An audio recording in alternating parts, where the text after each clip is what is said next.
Voting gives us a voice. More than 20,000 people in Washington now have a voice again.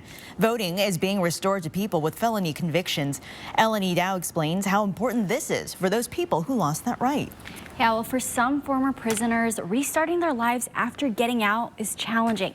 One Airway Heights man I talked with who went to prison and is now out on parole tells me it hasn't been easy. But being able to vote again helps him move forward in his journey in becoming a better person. The idea of prison was meant for rehabilitating. The stigma that comes with people who have a criminal history stays with them for a while. Nathaniel Roberts has seen all the reactions when he tells people of his past in prison. He was charged with the murder at 17. When I do mention that, I tell him in a way of like, no doubt, I feel remorse, I feel guilt every day, even now. Like, it was a horrible situation. I think about the victim every day. He spent 21 years in prison paying for what he did, and he says he still is. It's been tough for him to get back to a regular life after prison, not being able to find a job easily. When you have gone to prison, it's one of the most dehumanizing, times in your entire life. You lose everything. Washington Representative Tara Simmons knows what Roberts is going through.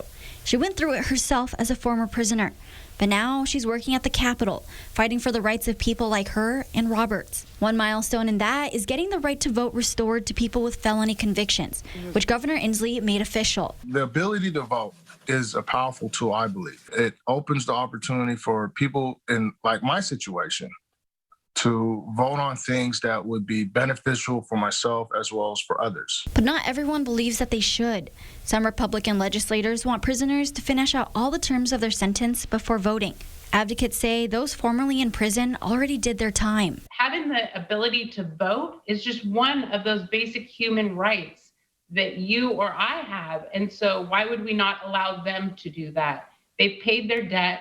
So now it's time to move on and allow them to integrate back into society. It really is an internal message that people tell themselves when they're not allowed to vote, is that I don't matter and people don't want me here. But if you can, it's definitely helpful. It's helpful to people like Roberts, giving him a little sense of belonging again as he continues to better himself. I'm appreciative of it. I feel more connected with society. Now, to be clear, voting is being restored for people with felony convictions who are out of prison, including those still on parole and probation. It's not for those still in prison, and it starts in January. In studio, I'm Elenee for News Now.